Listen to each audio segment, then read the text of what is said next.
In this video, I'll go over navigation for the Black Shark. For navigation, the Black Shark has the compass, the HSI, ADF, and the PVI 800. Let's go over the compass first. This is just a regular magnetic compass. You probably wouldn't have to use this in DCS, but just in case, there it is. Next, let's go over the HSI. This is a gyroscopic compass. If you have it in automatic mode, the needles will be based on your waypoints. However, if you put it in manual mode, then you can adjust the heading bug and also the course knob. Now, since this is gyroscopic, it is possible for the gyroscope to be misaligned. So you can use this switch here to set it to magnetic mode, and it will slave the gyroscope to the magnetic compass, and then you can set it back to gyroscope mode. In fact, that's actually what you do during startup. Now, the HSI here is based on true heading. So because of that, when you slave it to the magnetic compass, you need to make sure the magnetic declination is dialed into this panel. It should be dialed in by default for startup. If you go to the F10 map, if you drag this compass over your helicopter, you can see the magnetic declination here is plus 6.5 degrees. And as you can see, the game had it dialed in automatically. You can also set it to manual mode. If you set it to manual mode, you can slave the gyroscope to the true heading of your aircraft. You would just dial the heading in here. You can get the true heading by clicking on it in the F10 map and seeing the white number right here. If you need to do a heading correction in flight, it's not a good idea to do the manual correction. It's better to do the magnetic one. However, on the ground, you can do the magnetic correction or the manual correction, whichever you want. Also, you might see these bars on the HSI. This is used for when you're in the hover autopilot mode. Basically, when you enter hover mode, it sets your hover points, and if you deviate from that point, these bars here will move. So that was the HSI. Now let's go over ADF navigation. The ADF, or the automatic direction finder, is controlled with this panel right here. What the ADF lets you do is travel to NDB stations, which are these circles on the map. Unfortunately, you can't manually dial in a station in the cockpit. You have to use one of the preset channels, which can be adjusted in the mission editor if you want. In the mission editor, if you want to set the channels for the NDBs, you click on your helicopter and click the pink button, and you go to ARC 22, and you look for the NDB stations, which are the circles, and you find the frequency, and you can dial it in here for the channels for the outer and inner beacons. You can see the channels here. It goes from 1 through 8, and you can see each channel also has an outer and inner beacon. You can set the outer and inner beacon with this knob here. If you put it in automatic mode, it seems like in DCS, automatic just selects the outer beacon. You can select the channel from here. If you have it in position 0 or 9, it doesn't do anything. You can only use channels 1 through 8. Also, I've noticed that sometimes when you set the channels in the mission editor, for some reason they don't show up right. For example, for channel 2 for the inner beacon, I set it to the beacon at Kutaisi, but for some reason it's not showing up here. It still works, it just doesn't show up on the panel for some reason. Now that doesn't happen every time. Sometimes when I set custom frequencies in the mission editor, they show up here like normal. But just in case, if you're making a mission, you might want to write it in the briefing. Now on the panel, you can have this switch here. If you have it in compass mode, then the small yellow needle here will point to the NDB. If you have it in antenna, it lets you listen to the Morse code. And you can hold the test button, which will move the needle, or it'll play a tone if you're in antenna mode. There's TLF and TLG,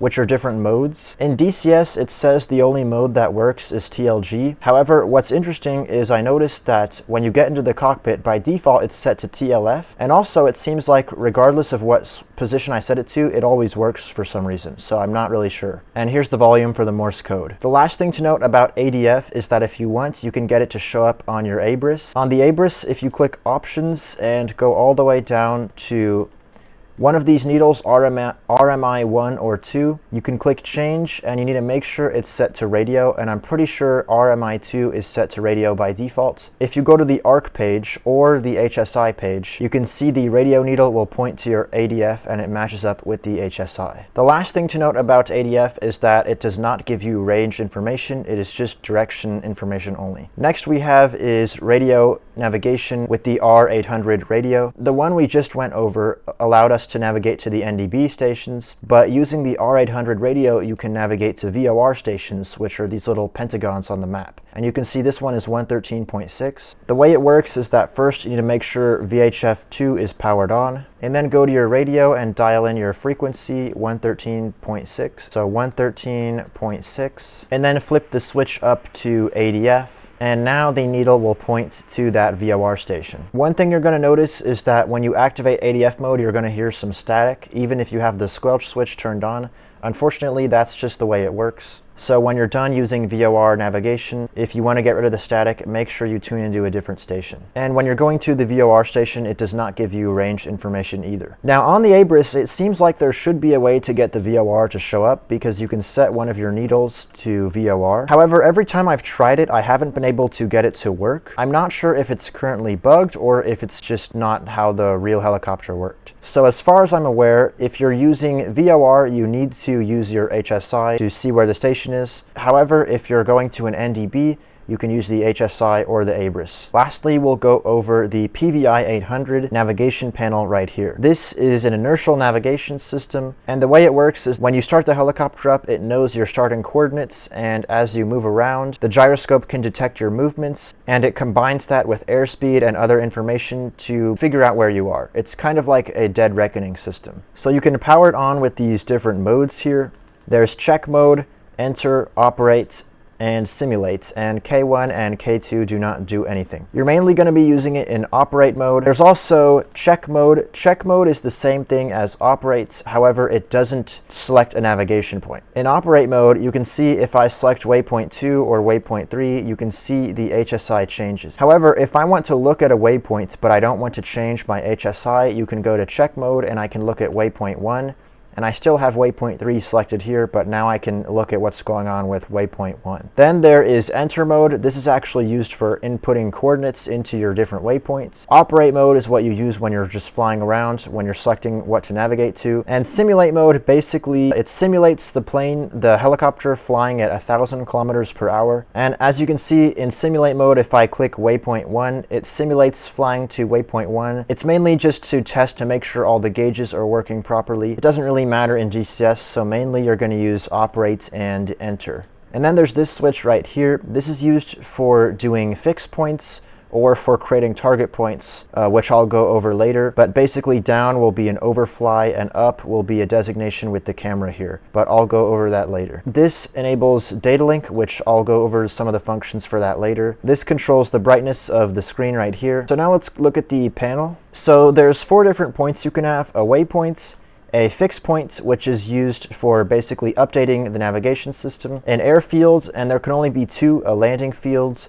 and a takeoff field. And I forgot to mention you can have a total of 6 waypoints. And then a nav target, and a nav target can be created with the targeting camera or by flying over a point. So these 4 on the left are for the different types of points you can program in. These top 3 on the right are for different types of alignments. The reset button is for an in-flight alignment. Basically, if you're flying and the helicopter temporarily loses power, the reset button will start blinking. So what you need to do is get the helicopter in a steady and level flight and click the reset button and just keep flying in a steady flight, and after 2 minutes you should see your HUD kind of reset. It's kind of like an in-flight alignment. And after you do a reset, you also need to correct the HSI heading like before. And then these 2 buttons, precision and normal, are for different types of navigation alignments on the ground. Now when you're starting up, if you watch the startup video, most people do a fast alignment, so you don't need these buttons. But if you want, you could do a normal alignment, which takes 15 minutes, and a precision alignment, which takes 20 minutes. So the 4 buttons on the left are for your different points.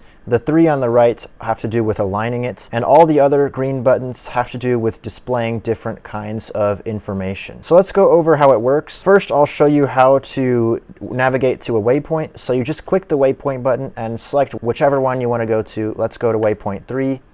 It will adjust your HSI. You can see your range and the bearing. And remember, you have to be in automatic mode. So as you can see, the PVI is heavily integrated with the helicopter. It's integrated with the HSI and also with the heads-up display. The heads-up display will have a diamond which shows your selected waypoint to fly to. And one thing I forgot to mention is that the yellow heading bug will point to your waypoint. Now when you're navigating for waypoints, there's 2 modes. You can control them with the switch here. There's desired heading mode and desired track mode. When you're in the default desired heading mode, the yellow bug will always point towards your waypoints. And when you're in desired track mode, the yellow bug will basically point to try to get you on the right track from your previous waypoint to the current selected one. So for example, in the regular desired heading mode, if I'm right here, the yellow bug will point to the waypoint. But if I'm in desired track mode, the yellow bug will point to try to get me onto the right track, so I'm heading this way from waypoint 2 to waypoint 3. Also, in desired track mode, the white bar comes on here, and when the bar is in the center, it means you're on the correct track. Also, in both of the modes, you'll notice that you cannot adjust the course line. The course line is basically aligned with the heading bug if you're on the right track, and if you're not on the right track, the course will not be aligned. And the course bar works like that regardless of which mode you're in. So as you can see in desired heading mode, the bug is pointing towards the waypoint. When I go to desired track mode, the bug moves, but the course bar stays the same. Now, if you're in desired track mode, like I mentioned, you just follow the heading bug and it tries to get you on the right track. But if you are in desired heading mode, the way you could try to get on the right track is by flying about 90 degrees to the right of your current selected waypoint. And you're going to see the heading bug and course bar line up with each other. And once they're lined up, as you can see, you're on the right track now. And then you could turn back towards the heading bug and fly to the waypoint. I prefer using desired heading mode because in desired heading mode, I know the yellow bug will always point to my waypoint, but it's really just your preference. Now, once you reach a waypoint, it doesn't automatically cycle to the next one, so you have to select the next one here. And navigating works the same way for the other points. If I want to go to my starting airfield, I just click airfield, click 1, and the navigation works the same way, and the same way with my nav targets. Now let's go over how to create a waypoint. What you need to do is put it into enter mode, and since I don't have a waypoint 5, let's click waypoint in 5, and let's type in some coordinates for waypoint 5 right now. So I want to fly over to this city. I'm going to hold left alt on my keyboard and left click. And the coordinate format the Black Shark uses is this one, lat long decimal minutes, and it only uses 1 point after the decimal, so you'd use 4156 and just 5. You type in the northern coordinates first. If it's north, you type a 0. If it's south, you type a 1. For me, it's north, so I'm going to do 0, and I'm going to type in 4156. And then 5. Once the northern coordinate has been typed in, you need to do your eastern coordinates. 0 is for east, 1 is for west, so I have an east here, so I'm going to type 0. Also, the eastern coordinate can have 2 or 3 digits in the front.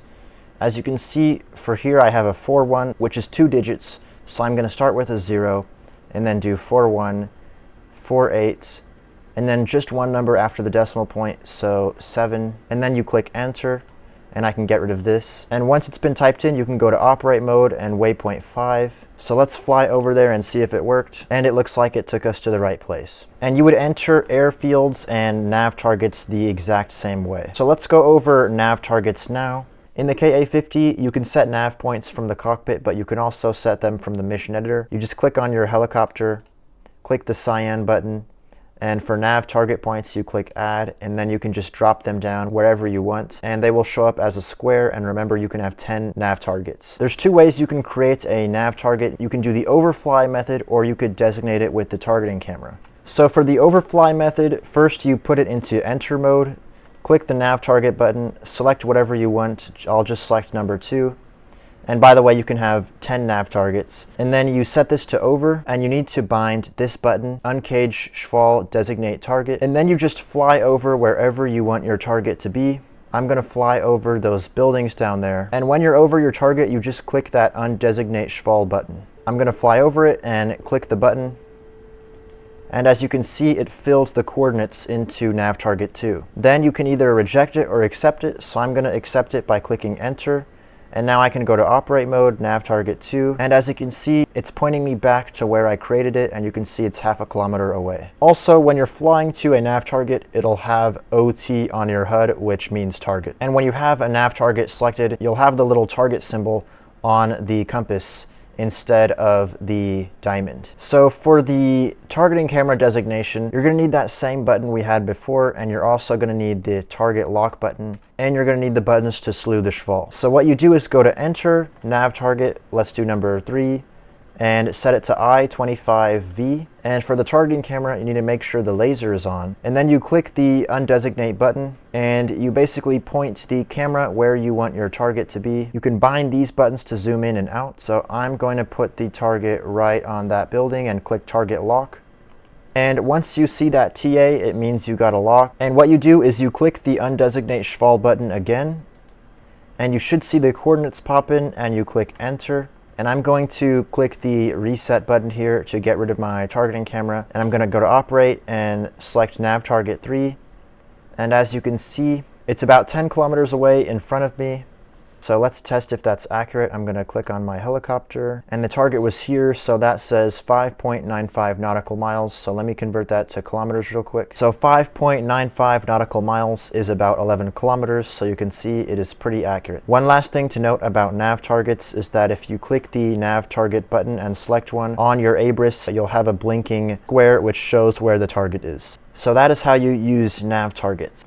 Next, I'll go over a navigation fix. Like I mentioned earlier, the PVI 800 is an inertial navigation system, and it is not connected to GPS or any kind of satellite navigation. And because of that, since it's just based on sensors in the airplane, the sensors can kind of drift and become inaccurate over time. And if you go on long flights in the Ka-50, you'll notice that over time, the waypoints will be a little bit off. It'll take you to places that are not exactly on your waypoint. And because of this, the Ka-50 has the ability to do a navigation fix. So what you do is you set fix points over easily identifiable geographic locations, and you fly the helicopter over those points, and you can do a fix to kind of realign the navigation system. You can set 4 fix points, you can set them in the mission editor, or you can just type them in. And if you want to type them in, it's just like normal. You go to enter, fix point, and select whatever one you want and just type the coordinates in. In the Ka-50, you can add fix point through the cockpit, but you can also add them from the mission editor.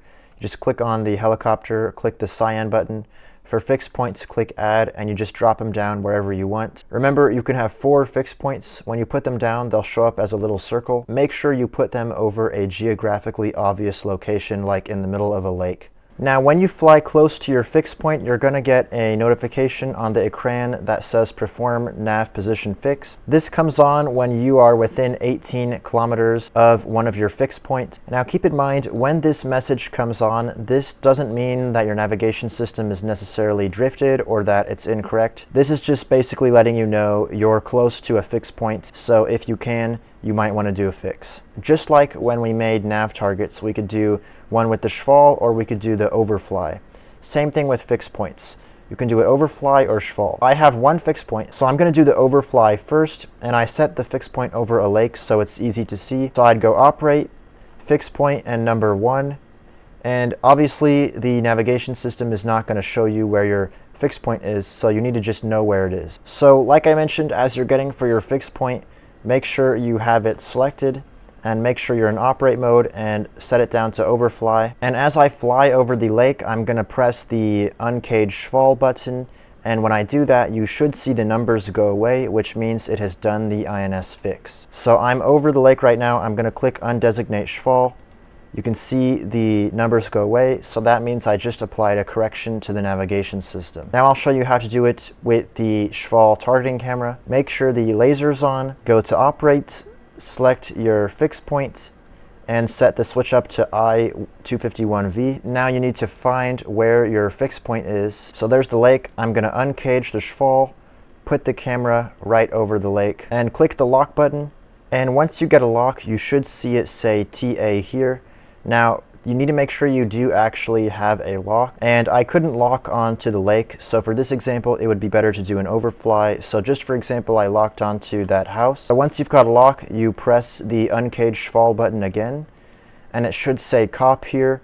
Once it says COP, it means it has done the navigation fix. And in the manual, it said after a couple seconds, COP should go away, but I think it's bugged right now because in order to get COP to go away, I have to press the reset button. And that is how to do an INU fix with the schval. So that was how to basically create waypoints and nav points with the PVI 800, and also how to update it with fix points. So now I'll just go over some extra things it has. If you click the self-coordinate button, it'll just show your current coordinates here. Then there's the DTA DH button. So this button changes depending if you have direct heading mode selected here or if you have direct track mode selected here. Regardless of what position the switch is in, the top right and bottom fields stay the same. It's just this field here changes. So in DTA/DH mode, the top right field will show your ETA. So right now I'm 1.1 minutes away from the current selected waypoint. The bottom number shows how far away you are from it in kilometers. You can see it matches up with the HSI right here. In direct heading mode, this shows you the angle to get to the waypoint. So it's 320 degrees, and you can see that matches up with the HSI. If you're in direct track mode, it shows you the cross track error. So what the cross track error is that if I was going from waypoint 2 to 3, this is the track, and let's say I was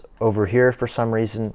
So it would say, for example, 1.6, which means I'm 1.6 kilometers off from the correct track. Next, there's the wind button. This shows the direction the wind is coming from and also the speed of the wind. Then there's the true heading time distance button. So when you click this button, the top left number shows the current heading of your helicopter, and the top right is supposed to show the ETA to the final waypoint in your plan, and the bottom number is supposed to show the distance from the final waypoint. However, I think it's bugged because no matter what I do, it just doesn't seem to work. It seems like only the top left number works. And then there's the bearing range target point button.